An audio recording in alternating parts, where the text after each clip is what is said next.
Hey, ASAP Rocky here, and this is Vogue, Life and Looks. Take one. That's a classic right there. I see somebody that's just concerned with marijuana, man. Well, when I first got my first record deal, we rented out this apartment. We called it the ASAP Stash House, right? And we would just do freestyles there all day. And Brock, he was an aspiring photographer. He was always like shooting Thrasher and skater stuff. We always had an American flag upside down, hanging on the wall for like the stress and stuff. He just was like, bro, just stand in front of it. It was a couch. I was just smoking like, fuck it. And now you got what I'm inhaling. So Yams and myself decided we was gonna do this and pay homage to like outcast, different people with the American flag. In 2011, everybody used to wear like pyramid rings, and it was a lot of like Egyptian iconic symbolism. Black scale was no different. What I really loved was like the flat signature bars, and it just said black and scale. Here we are about like 14 years later, and this is the new version of that idea right here. Now we got the Don't Be Dumb.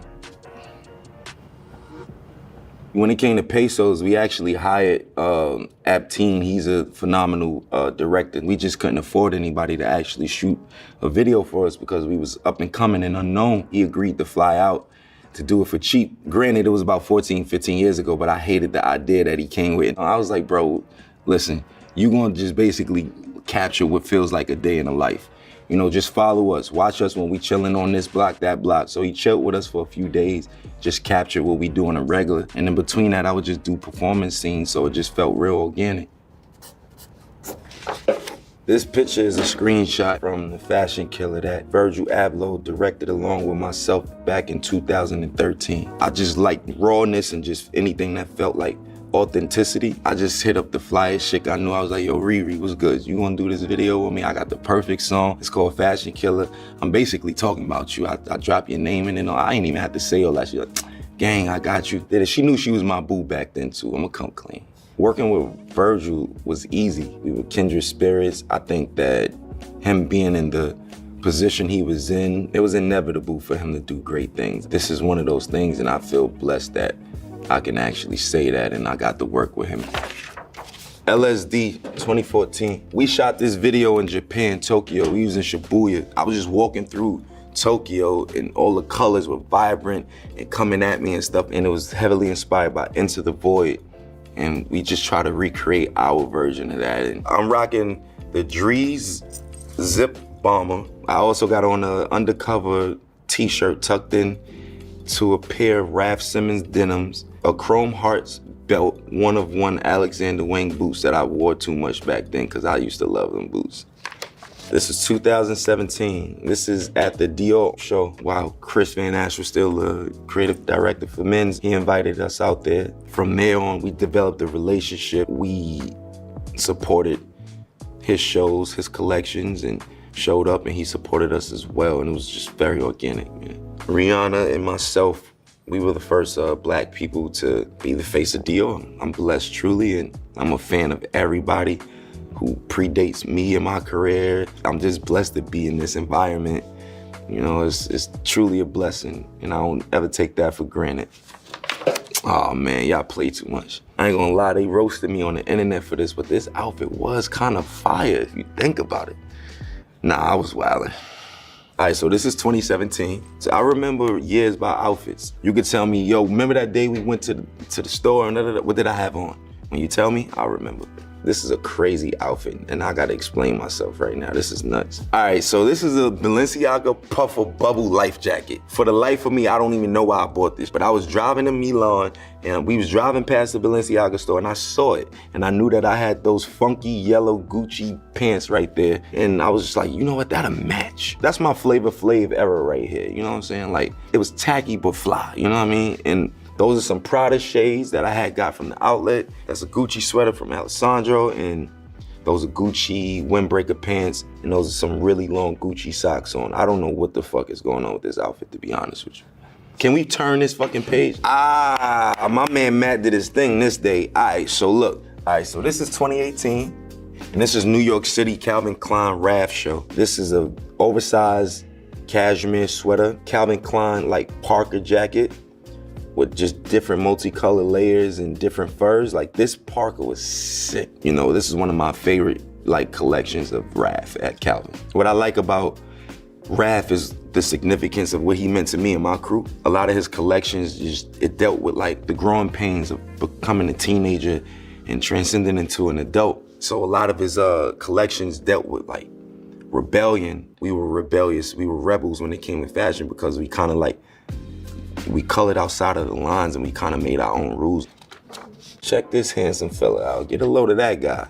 The funny story about this whole suit right here was Jonathan Anderson, who was the creative director at Loewe. Every time I would visit him, let it be a showroom or factory, whatever he had going on, he would have like, sort of like disposable pieces, and he would let me look on a rack at like anything that I liked out of the disposable pieces and see if it was what I wanted, and this happened to be one of them. I'm not sure if he actually made that. Maybe he changed his mind after this picture came out, but the Paisley just stood out to me and I was like, yo, let me get this gang. Yeah, let me get this one. I love it, I love it. Yo, Matt was totally against this suit, this whole babushka era, until he realized the significance of it, right? Like, he was like, all right, you onto something, bro, you onto something. This was a daring fashion statement.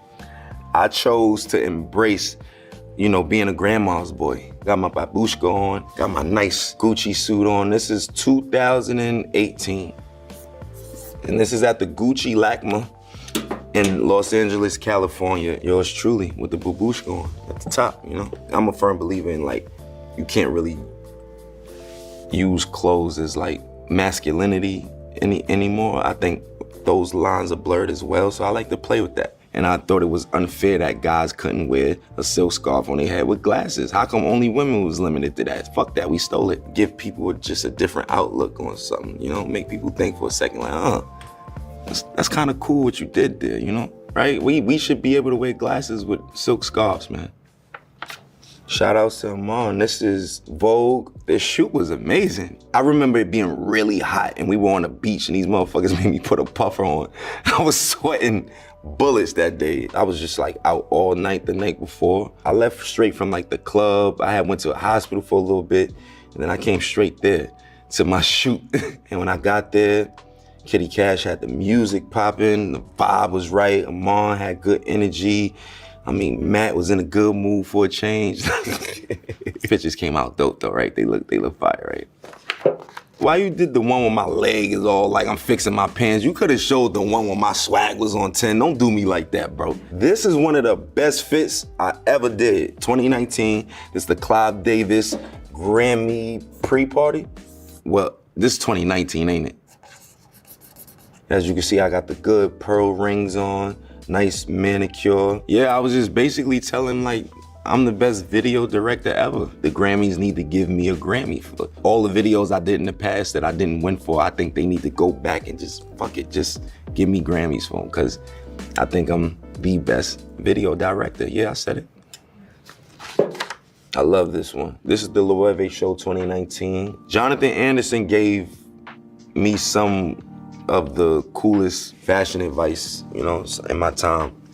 I pick his brain from time to time when I can, whenever I get to speak to him. What I like is that he supported us in the early stage. 2014, 2015, we already had collaborations with Og and J.W. Anderson. It was always organic. He's fun.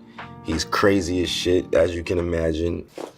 Bro, look how we was giving it up in 2019, bro. This outfit's so fly, I thought it was 2021. Like, you know what I'm saying? Like, this is crazy. 2019. At the time, I was challenging everybody to like go from skinny jeans to the big oversized baggy jeans at the time. That was a trend that I always wanted to like bring back. It felt so me. My love for bags is more of a recent thing.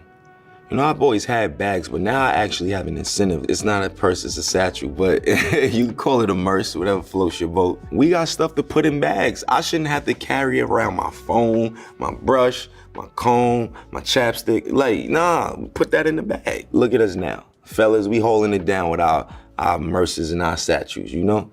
Man, DMB, Rihanna standing there right next to me. This look was cool, but I started to like, kind of like love-hate this scene. Because I kind of feel like I jinxed myself when I was going in and out of the fucking penitentiary so much. So let's go to the next to me. This look was cool, but I started to like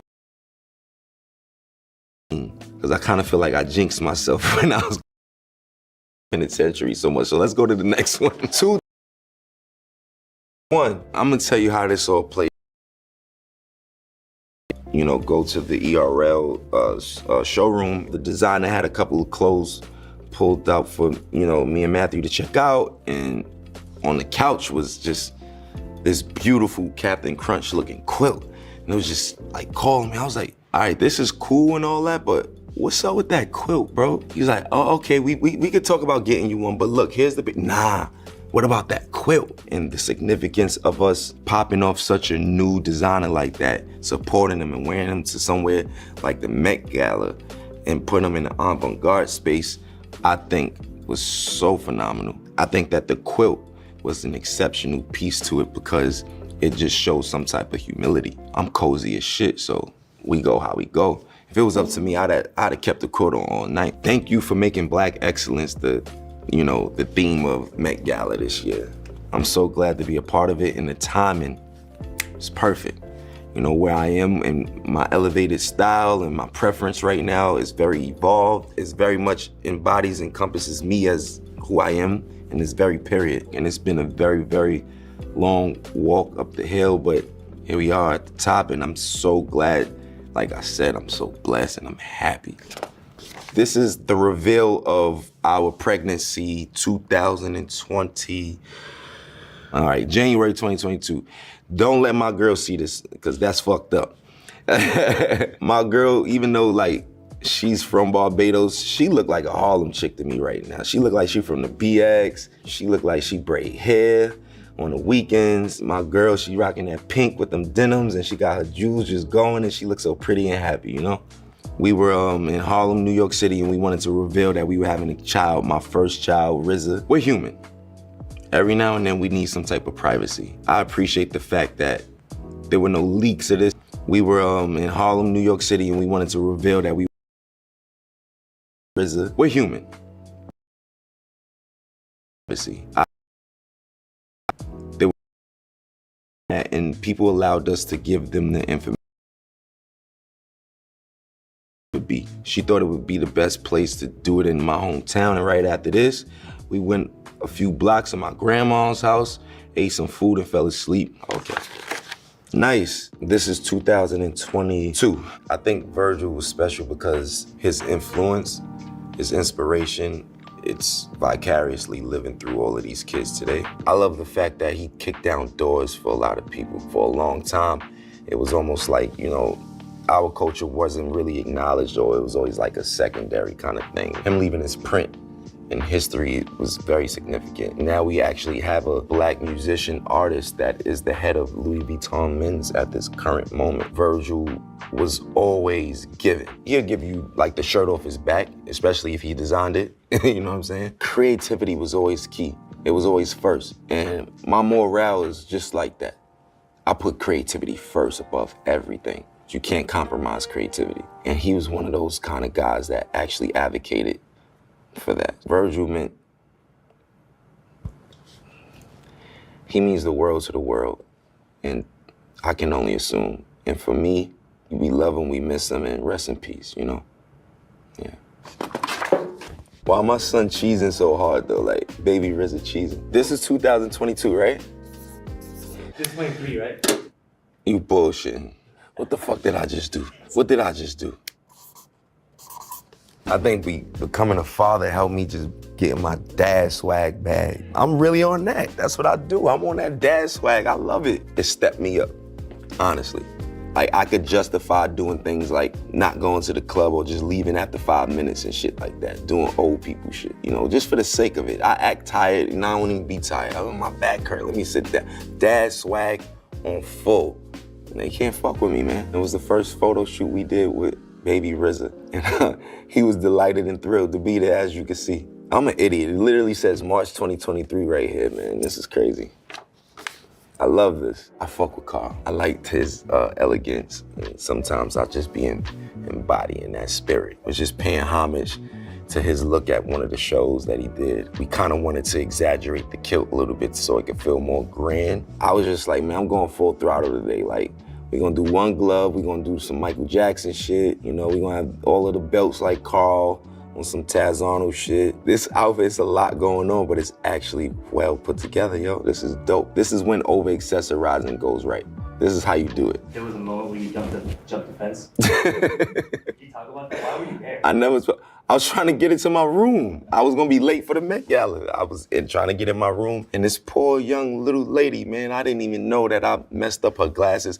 Whoever that young lady was, again, I apologize. I'm so sorry. I didn't mean to do that, sweetheart. My fault.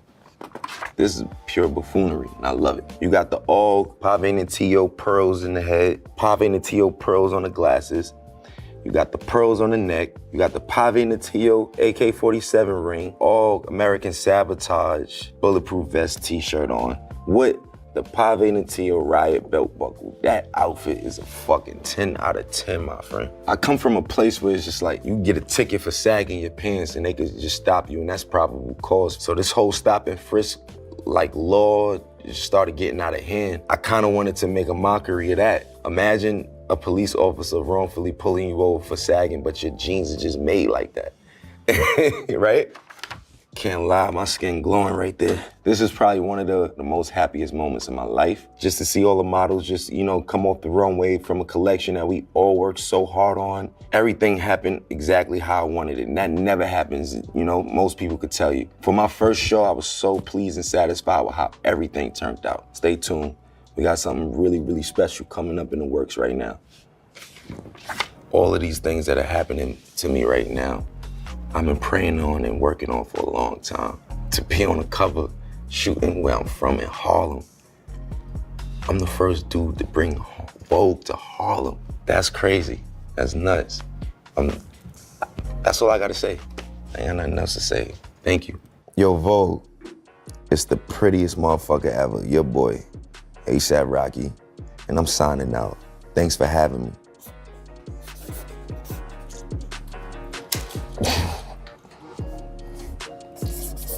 I'll see y'all next time, man. Peace.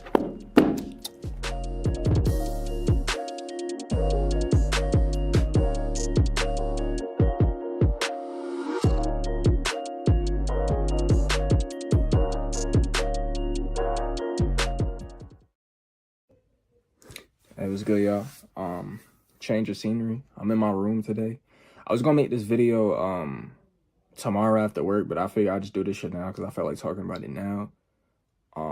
Don't mind the two completely different colors. This wasn't my room originally. It's my brother's old room. I don't know why he did this, but I ended up moving in here a couple years ago.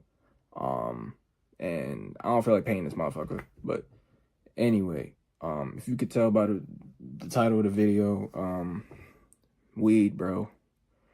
I've been sober for exactly 1 week now. I could walk through walls. I could fucking fly. I got super strength. I've been teleporting and shit like that. But not for real. Basically, this is something I've been wanting to do, bro, for a while. It's something I kind of just feel like it's holding me it's holding me back so crazy. And it's been tough, but honestly, I really feel like this is something I really need to do if I want to level up in life. And I'm not saying that everybody got a life. I feel like there's definitely niggas that utilize smoking weed way better than I do. I just felt like I was getting to a point where I was just straight up abusing this shit, bro. Just smoking every single day, smoking any chance that I got. And it was just getting bad, bro. And it was something like for like 3 years now. It was just something I always felt like, even when I would be smoking, I'm like, bro, I need to quit doing this. Like, I need to stop doing this because I'd smoke and I'd just be lazy. I'd just be laying around, scrolling, just wasting time, bro. And I feel like with everything that I want to do in my life, I feel like weed is really holding me back. And this is not no forever thing. This is really just I feel like I just need to take a good break from it and then get back to it when I feel like I'm in a position where I could utilize it better and just not abuse it, bro. Because I feel like I was tweaking, bro. I was just going crazy. Just get out of work, smoke, right before bed, smoke, wake up, feel like shit sometimes. And I had a phase like a couple months ago, bro, and I was waking up, smoking before work, be tired as hell at work, falling asleep at work, just could barely even keep my eyes open. I wouldn't do anything that I actually wanted to do. I would just be procrastinating hella, and it was just like, it was getting bad, bro. And I felt like if I keep doing this thing, bro, I'm just gonna, and I don't want to blame it all on the weed because this is also a very mental thing. I feel like you can work with the weed. You know what I'm saying? I feel like I was I'm not, me and the weed just not a good duo right now, you know. This week, it's been like ups and downs, but I've been way more productive, bro. I made like 10 songs this week, gang. I haven't done that in I don't know how long, where I was just like, I want to really like just record. Like my day don't feel right if I'm not making music. I don't make a beat, or you know what I'm saying, at least attempt to. You feel me? And I haven't been overthinking as much. Just making music is way fucking easier. Just doing anything just way easier. I feel a lot more clear. I've been having some crazy ass dreams though. My dreams have been feeling way too real to the point where when I wake up, I'm like, did that actually happen? Like, when did that, you know what I'm saying? Was that last night? Like, I don't, you know what I'm saying? I don't really recall what the fuck happened. But yeah, I definitely had moments where I just like, I'm gonna hit the plug up, bro. Like, this shit ass, like, fuck that, blah, blah, blah. Like, I had one day this week where I literally was just like, I was on the brink of just texting the plug, like, bro, fuck this shit. Like, what the fuck am I doing? Like, I need this shit. No, you don't, bro. You don't need the weed, bro. You just the fiend. Like, I was fiending. I took my ass outside. I bought went to Dollar General, just walked around, like, just did anything to just take my mind off of wanting to smoke, you know? And, yeah, bro, I'm staying strong. I really don't want to smoke. Like, I really don't want to do it. As much as my mind is telling me, like, bro, you need to smoke, you need to smoke, you need to smoke. I've been watching other people's videos on this topic too, like just quitting weed and stuff like that. I honestly have not been having trouble falling asleep. I've actually been more tired sober than I am like when I'm high. I don't know if that's normal. I've been really fucking tired. I was about to go to sleep before I did this, but I just felt like I should do this now because there was something on my mind, because I really do feel good, bro. One thing I do want to figure out, like, is other things to do, you know, like, I'm thinking about picking piano back up because I was playing piano for a little bit. If I might throw a little clip of me playing. I don't know.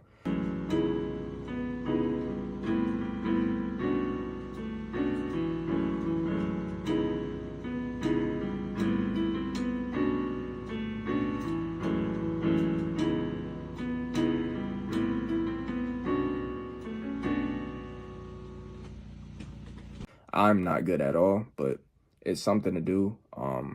Even get a damn Rubik's Cube. I ain't never solved the Rubik's Cube a day in my life. Just stuff to take my mind off of it. And I've been reading. This is backwards, but I've been reading books. This is the second one of this. Trials of Apollo. It's about Apollo, and he gets turned into a normal ass human, and he got to do trials and shit like that. I'm not really big into them self-help books and them how to get rich, how to live like a millionaire, 48 laws of power. Them shit be putting me to sleep, bro. I'm trying to read about shit that can't happen in real life. I don't care about how this millionaire did this, how I figure out how to get rich my own way, bro. I don't know. I really don't like reading stuff like that. That shit is so boring to me. And I understand the appeal, but that's not for me. But yeah, I've been looking for more things to do to just take my mind off the urges, because it's only been a week. So obviously this is not going to be no crazy, like, super changes in my life, but I'm already doing better than I was when I was just smoking every single day. So I'm proud of myself, bro. I have been noticing, and honestly, just for years, bro, I've noticed, like, I don't really have much in common with people other than smoking weed. I'm not saying I'm not fucking with niggas because that's all we do is smoke weed together and shit like that. Honestly, I be dolly, bro. I be alone a lot of the time. I love being alone. I don't really see my friends much, but I did notice that all the times that we would link up, like, I got a friend in Florida. When he came back out here, all we did was smoke weed. And he was trying to do stuff, but like it ended up just being, let's just sit in the car and smoke weed. Let's go to the bro house and smoke weed. Let's do this, but let's smoke weed while we do it. You know what I'm saying? Let's go to this nice view, but smoke weed while we do this. It was just like, that's all we really did was smoke weed. And it's just like, bro, this shit, it's cool. Like, it definitely bring niggas together and shit like that. Like, back in high school, bro, I was smoking with niggas I probably never talked to ever if we didn't smoke weed. So it was like, it definitely brought me together with people, and it definitely is a cool thing, and it's cool in social environments and shit like that.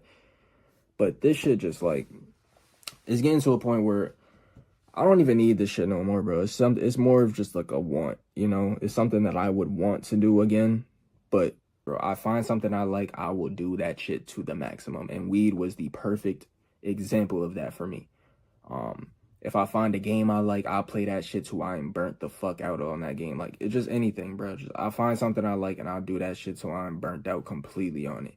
And weed is just one of those things where it helps me just be comfortable being lazy and being bored and just being a fucking bum. I know there's a lot of people, you can't get addicted to weed, blah, blah, blah. I used to be that nigga too, bro. This shit not no addiction, bro. I could quit whenever I want, blah, blah, blah. My nigga. It might not be like how crack and all these other drugs is, but my nigga, you can very much be addicted to just be very dependent on smoking weed. It's a real thing, bro. And I'm tired of niggas acting like it's not a thing, bro. It's a thing. You can be addicted to fucking anything. You could be addicted to drawing. You could be addicted to drinking water. You could be addicted to anything in this world, I feel like you can really be addicted to anything. And yeah, bro, I just don't, I'm tired of letting these spliffs have so much control over me. You know what I'm saying? Because it's like, when I want to do something, I'm like, oh, let me go smoke before I do this. And then I end up smoking, and now I want to do 19 other things, and I end up just laying in bed watching a movie, falling asleep watching a movie. I can't even stay awake for 30 minutes of the movie, or whatever the case may be. And it's just like, you procrastinating. You know what I'm saying? It's just like, or whatever the case, however you want to put it, bro. So once again, I know a week is not no crazy fucking milestone or nothing like that, but for me, my nigga, it is. So that's why I'm making this video. And another thing, bro, I'm a lot more grateful for my life and shit like that. Tonight, this literally just happened like right before I started recording this. I just went down like memory lane and kind of just looked back on my life, bro. I was going through like old photos and videos and Snapchat memories and just the people that I've come across in life and just things that I've done in life. I've done things that a lot of people can't say they've done. You know what I'm saying? Like performed at shows, like I've performed music and had people turning up and jumping around with me and really just fucking with me. And man, I done left the country. I done did some cool shit in my life, bro. I done met some cool people. And although my relationships ain't really work out with these women, I done messed with some pretty ass women, bro. Some beautiful women, bro. And it's just like, I look good, you know what I'm saying? Like, I can't be mad at my life, bro. Like, I'm really, like, I feel like I'm just a lot more appreciative of shit, man. I'm really excited to see what the fuck comes from my life, bro. Like, I'm, like, for the first time in a while, bro, I'm, like, truly excited to see what the fuck life brings. And I'm just being a lot more appreciative of shit. And it's cool, man. It's dope. You know what I'm saying? Like, it's dope, my nigga. It's cool as fuck. It's cool as fuck, my nigga. I can't even lie. Like, this shit got me hyped just thinking about it, because I got shit that I want to do with my life, bro. I'm not trying to be no regular nigga, bro. I'm gonna keep it a band. I don't want to be no regular nigga. And if that happens to be my life, I at least want to try to not be a regular person. I don't want to live no regular, just boring, mundane life, just work, die. That's not my goal in life at all. I don't think that should be anybody's goal in life, but if that's what you're comfortable with, that's cool. I'm not cool with that. But yeah, bro, I do want to say this. You got to stop being a victim in life. And I know this is very off topic from what the video is originally about, but I just want to get this last little topic off, and I'm going to let y'all go if you even watch this fucking far. Stop playing victim in life, bro. You play the victim so goddamn long, you think life is against you, blah, blah, blah. Life is going to be against you. I feel like your thoughts are a big part on what the fuck is going on in your real life. The way you see the world is what happens in your real world. You feel me? And I'm done just being like, oh, the world is just against me, bro. This shit not going to work out because of blah, blah, blah. And this is working out for this person because... No, bro. You got to take this shit by the balls, bro. You got to put life, you got to grasp life for yourself, bro. Ain't nobody going to come and save you. You can't just sit around and try to manifest shit and not work towards it. You know what I'm saying? It's like, I'm noticing, bro, I was just a lazy ass nigga, just smoking weed every day, hoping something would change. And like, bro, if you're doing the same shit every single day and you seeing the same result every single day, what the fuck you think gonna happen when you do it the next time? You know what I'm saying? It's just like, ain't that the definition of just being an insane person? I don't know. But all that to say, bro, I'm really grateful for what the fuck is going on in my life and what's coming up in my life, because I got some shit that I want to do, bro, and I'm gonna do it. And quitting weed was just one of those things I felt like was kind of like that roadblock. Along with me, I feel like I was in my way a lot of the time, but I feel like a lot of that time I was just hot. So yeah, bro, this is something I just want to cut out. I feel like I could have said some better shit in this video. I don't really know, but this is just how I'm feeling. And yeah, I'm gonna probably read this book for a little bit and take my ass to bed. I got work in the morning, but I appreciate myself for doing this. I'm proud of myself, bro, because this is something that I've wanted to do for a long time. I've been watching mad videos on this shit, so I'm gonna see how long I could take it. I'll probably do another update on this topic in like a month or two or something like that, and just see how long I could go with this. But honestly, me personally, bro, if I'm gonna be on this timing and just this productive and this like clear all the time, bro, I don't think I want to smoke ever again. But yeah, y'all, I'm not gonna make this video too long because once again, it's only been a week, but I'm already kind of seeing like really positive results, and just I feel like I'm getting back to what I need to do. I feel like I feel like I have a purpose again, like that. And another thing with me just being high and shit like that, bro, niggas get high and just start saying shit, bro. I'm about to be rich as hell. I'm gonna do this, bro. I'm gonna get to it another day, blah blah blah. I feel like my words held no weight. Like my words held no meaning because I would say all this shit when I'm fried, and then once I'm sober again, it's just like I'm gonna get to it. I just gotta smoke first. Oh, blah blah blah. It was just like, bro, you ain't getting to it, bro. You a fucking pothead, my nigga. You a bum. You a bum ass nigga, bro. And I had to be real with myself. And that's just to wrap everything up. I just had to be real with myself, bro. What the fuck do I really want, and what do I feel like is holding me back the most? And I feel like this was holding me back the most. Rolling up every single day, smoking every single day, just not getting anything done, and still trying to like celebrate shit. Like, no, bro. But yeah, y'all. 1 week, we gonna see where we at in a couple months, a month. I don't know when I'm gonna update this, whatever, but the videos is gonna keep coming. Maybe I'll throw in some little tidbits of how I'm feeling in those, but yeah. Once again, bro, this is getting too long. Yeah. Song of the day, Mind by D Savage. Peace, y'all.